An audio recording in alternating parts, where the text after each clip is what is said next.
Welcome back to another episode of Reboot Revival.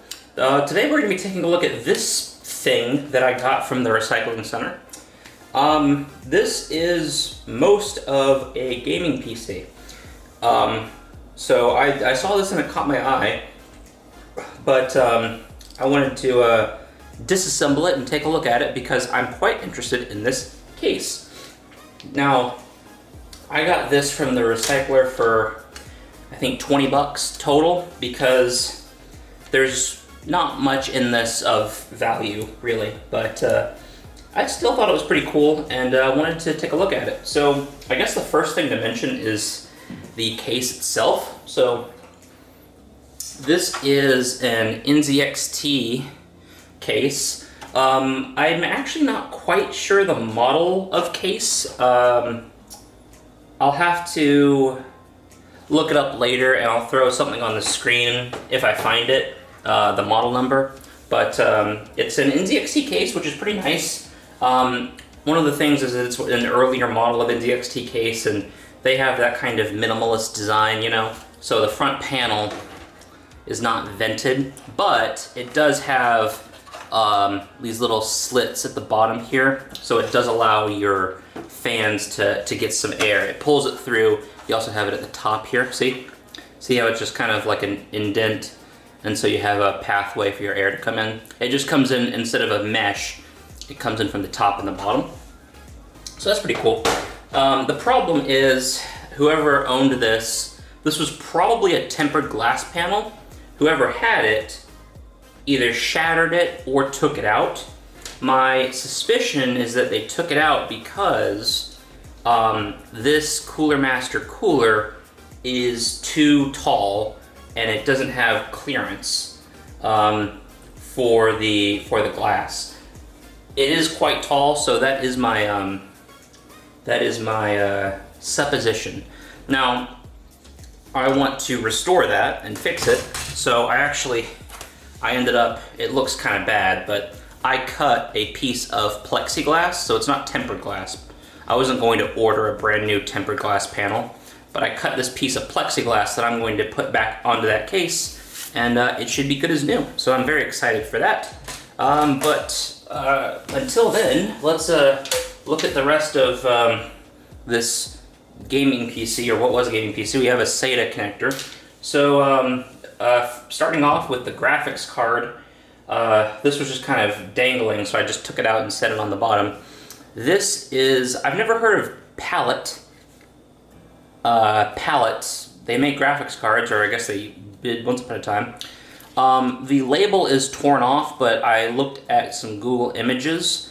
I am 99% sure that this is a GTX 460. You can see the I/O is very dated, VGA, DVI, got an HDMI port, probably HDMI 1.0 or 1.2 or 1.1. Definitely not a very advanced version of HDMI. I think back when this thing was released in 2010 or 2011, something like that, DVI was still preferred. I believe this is on the Fermi architecture from NVIDIA. I don't know too much about it. It was before my time, before I got into PC gaming. But I do know that Fermi was known for running quite hot. The kind of chase graphics card at the time was the GTX 480, and that card had a really bad reputation for running really, really hot. So that's a thing. It's a 60 class card, right? It's a 460, but it's got two 6-pin power connectors. That just seems like a lot.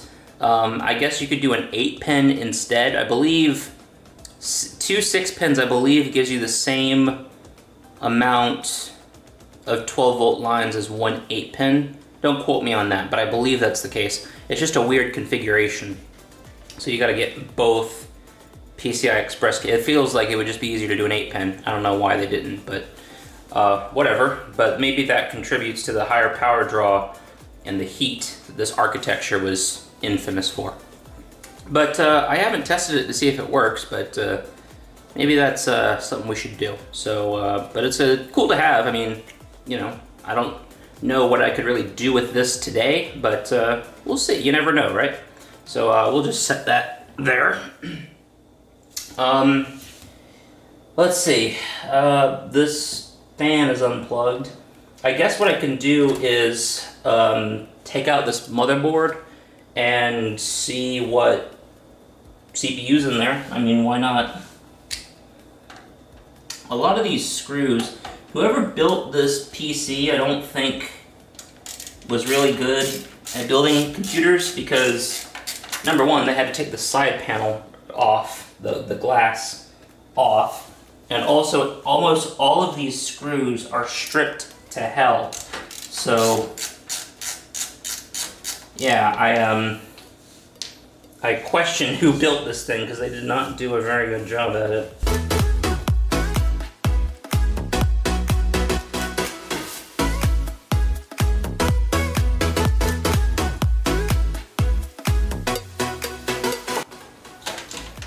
Okay, so here we have the motherboard out here. Now the cooler, oh, I thought the cooler was on bad. It turns out the fan is just falling off. All right, there we go. Okay, so it's pretty simple. Yeah, it's an aftermarket Cooler Master cooler. It looks like a Cooler Master Hyper 212, but it's got a red little thing on it. Not used to seeing that. So maybe it's an older style, maybe it's a different one, but it looks exactly like a Hyper 212 Evo. As for the motherboard, you can see it has 6 DIMM slots on there. So what that tells me is that this platform is most likely LGA 1366. Now that platform was released in, I believe, 2008, and that is notable for being the first generation for the Core i series. So, you know, the first i7, i5, i3, that's where it comes from. So, pretty neat. Yeah, I just need to tighten these screws up and we'll be fine. I gotta tighten the screws in that fan. So let's get this cooler off. I'm actually kind of curious what CPU's in here. Now, again, kind of like the graphics card, I mean, it's an older platform, of course. I know people who are still using LGA 1366 sockets today. You know, these older i7s, I believe with the i7 980, I believe, or is it the 9, there was the 980, was there the 990X maybe? Something like that.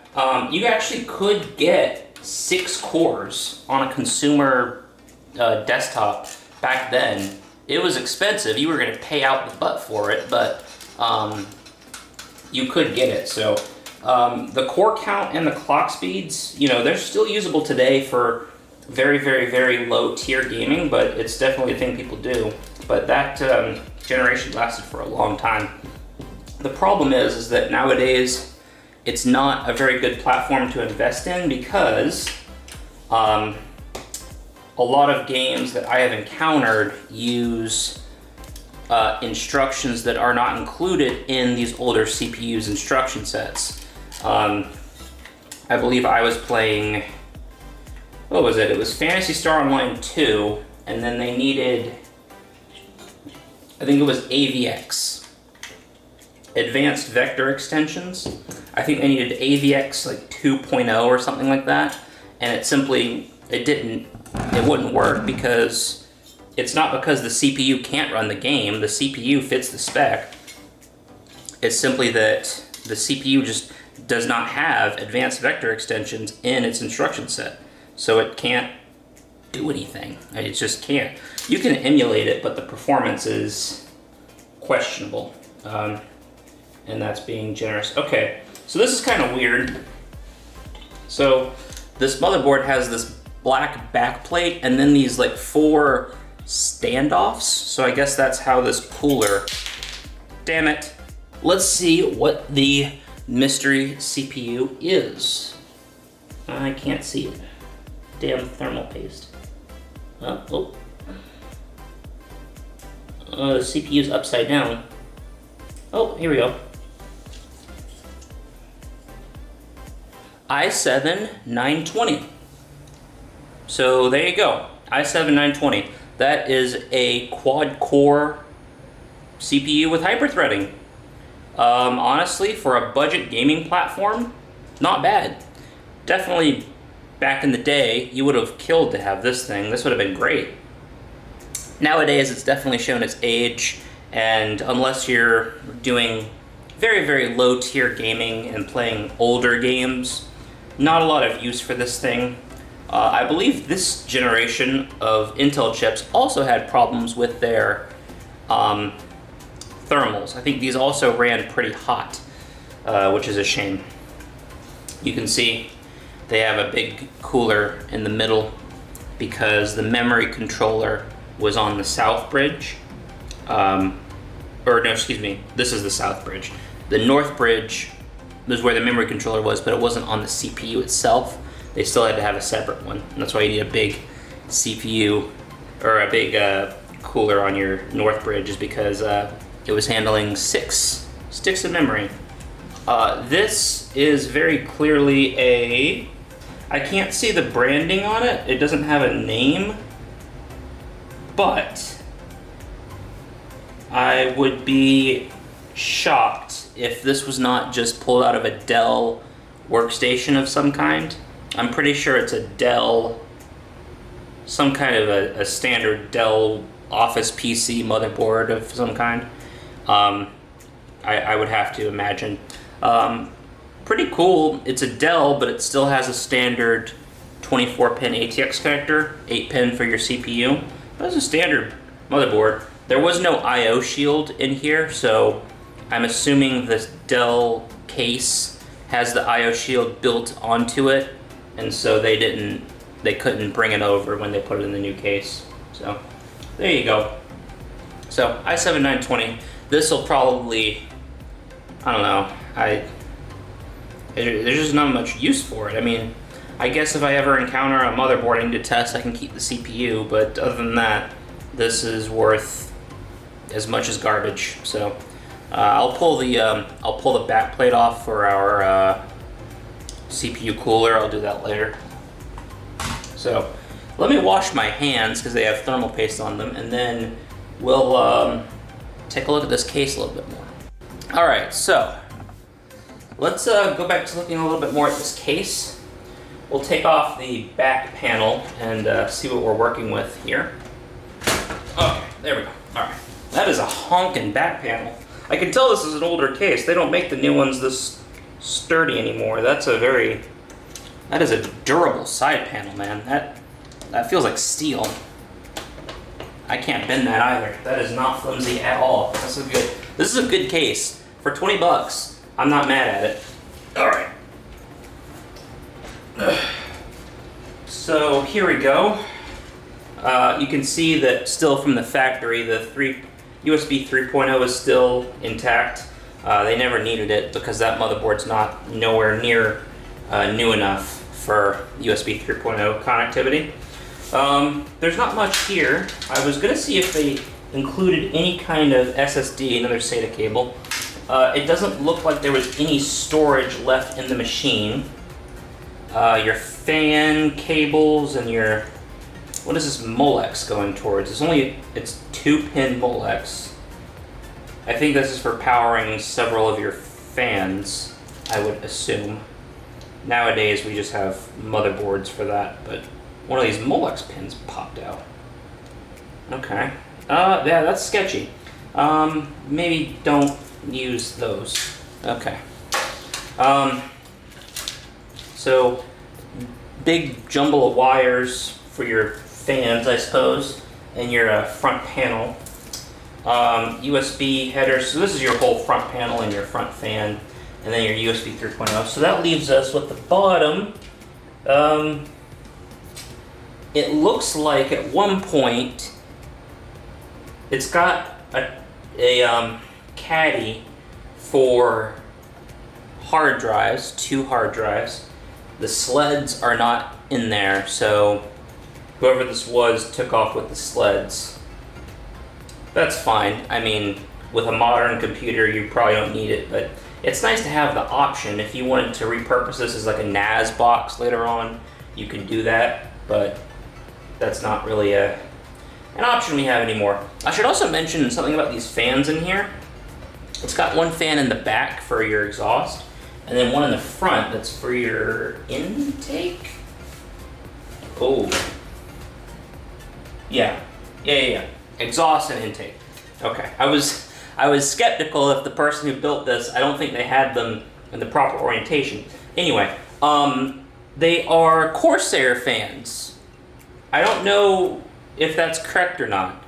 I don't know if NZXT has their own fans that they put in here, but I got 2 Corsair fans for free included with the case. I'm not sure if that's was done after the fact or if that's from NZXT, but hey, I'm not complaining. That's still cool. So yeah. I guess all that's left is our power supply. This is an interesting design. I want to show this to you guys. So the way that this works, I guess I should probably also mention your front filter here. This comes up and then pulls out. So there you go. It is not. No, it is. It's magnetic. It slots in on the bottom. So then there you go. Yeah. So it is magnetic. How this works is kind of interesting. So you have this little thing here. I guess I'll call it like a frame. You pull it out, and then that's where your power supply comes out of. And let's see what we got here.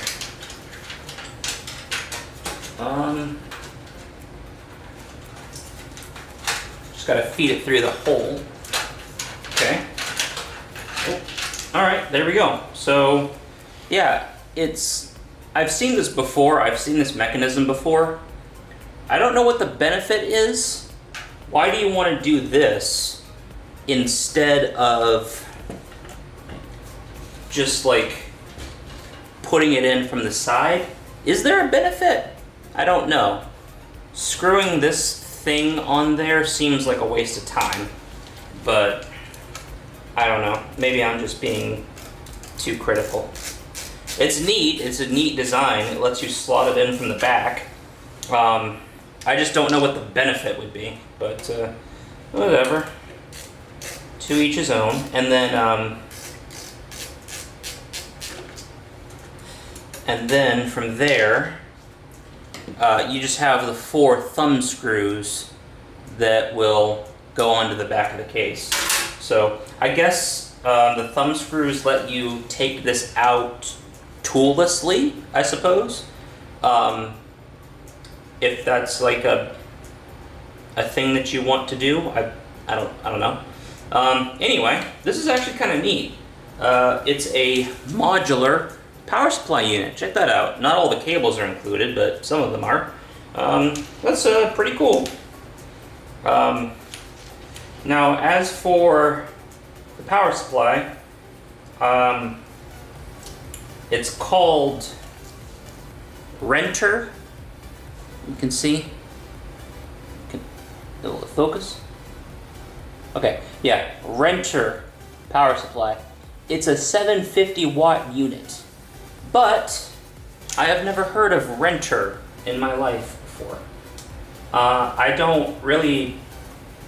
I probably would not trust this thing much, just because I'm very leery of sketchy power supplies. I've had some bad experiences with them before, and this is not, just compared to like a Seasonic or an EVGA, this is not a high quality power supply. I have over here, one second, I have this. It's not modular, but I have this old Cooler Master unit. This feels a lot better, a lot more substantial. Hold on. Holy shit. This weighs, the Cooler Master weighs like 1.5 this. And it's not because of the cables. The cables are on the floor. but like just the unit, the box, this is like 1.5 what this thing weighs. This is a very lightweight unit. I would not trust this to pull anywhere near 750 watts. I would not trust that at all. How many are on the 12-volt rail? I can't do the math in my head, but 600 something. So, okay, I guess the efficiency is not awful. It's not like an older design, but yeah, I would much rather have this Cooler Master than that thing. So, this will probably also, with the motherboard, be going in the trash because I'm just terrified of it. And power supplies are one of those things that I just don't mess around with. But just for the sake of curiosity. So we have our 24 pin right there. Then we have one extra connector coming off for, oh, that's interesting. So we have a SATA power and then Molex, 4-pin Molex, and then another SATA power. So it's kind of a 2-in-1 there. So you can have your Molex for your RGB or your fans, and then your SATA power for your hard drives. That's nice. And then we have one 8-pin, I think it's an APS connector for your CPU. And then the last two are, yeah, two 4-pin or 8-pin, 6+2 pins for your graphics card.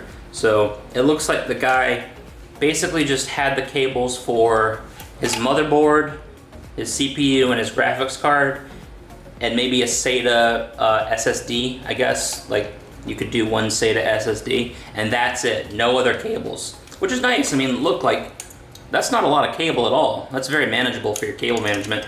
I will say, compared to the Cooler Master, this 24 pin is not very long, so you can tell that's kind of a thing with these cheaper Chinesium power supplies, is like, look at, this is also quite short, see? They make these cables intentionally very short so that they can save on copper for the wire. So I'm not gonna plug that in. I'm not interested in it. Oh, it does have an emergency shutoff. That's kind of nice. But yeah, this is something that I'm not going to bother with. I'm actually kind of curious. It smells fine. I was curious. The PC ended up at the recycling center for some reason, right? I was curious if maybe the power supply blew up. So, that's really about it. It's this cool NZXT case. I'm not really much of a case reviewer, at least not right now, but it looks like a pretty cool case for 20 bucks to pick up just at the recycler. So I'm pretty happy with it. But I guess what we can do now is I can put on the new plexiglass siding for this.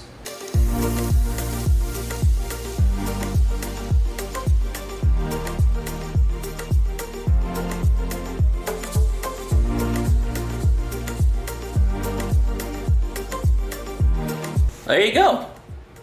It doesn't look that bad. I'm not going to tell you that this is bulletproof. In fact, it's kind of got a seam here at the bottom. It's separating, but these little tabs on the case seem to be doing a pretty good job of holding it. Again, it's not bulletproof, but it'll do the job. You know, we're going for function over form here. This is my first time doing this. I've never cut a sheet of plexiglass at all, but much less for a side panel. But hey, first time, you know, learning experience. It's not perfect. I did accidentally do a little crack at the bottom when I was breaking it, and then it also has some paint from, it's just old plexiglass from when I picked it up, so it's got some paint on it, but it was free. So there you go. That is a NZXT nice case. I don't know what the model is. I'll find it, but got it for 20 bucks with some free hardware in it. The motherboard and the power supply are pretty much trash, but honestly, this Cooler Master cooler is probably something I can reuse. So I'll get this cleaned up, and hopefully I can use this somewhere. But yeah, that's gonna do it. I will look forward to using this case in the future with something. We'll find out. It'll serve some purpose, I'm sure. But yeah, not a bad pickup. So after some quick Googling, I looked it up on the internet. This is the NZXT S340. It was a pretty popular and iconic design for NZXT for a number of years. It was a pretty popular case back in the day. I'm more familiar with what came after this. So this was a popular go-to design. NZXT ended up replacing this with the H500 series. Now the H510, which is basically kind of the direct thing that came after this, that was actually one of my personal PC cases, was the H510. Back in like 2019 or 2020, I had an H510. I actually had two of them. I had a backup computer in one of them, and I remember you could get them on like Facebook Marketplace for pretty cheap. I think I picked it up for like 40 bucks used, which was a great deal at the time. So it's nice. The problem is that all those cases kind of suffered from bad airflow. This was no really exception. It does have some, but it's not the best at it. But it definitely looks pretty sleek. So yes, S340 from NZXT is what we have here. If you like the video, please leave a like and subscribe. I really appreciate it. Let me know what you think. Again, this is the new series that I'm trying out, Reboot, Revival. I'm enjoying it, just kind of taking a look at this stuff. I think it's kind of fun. And yeah, we'll see you guys next time.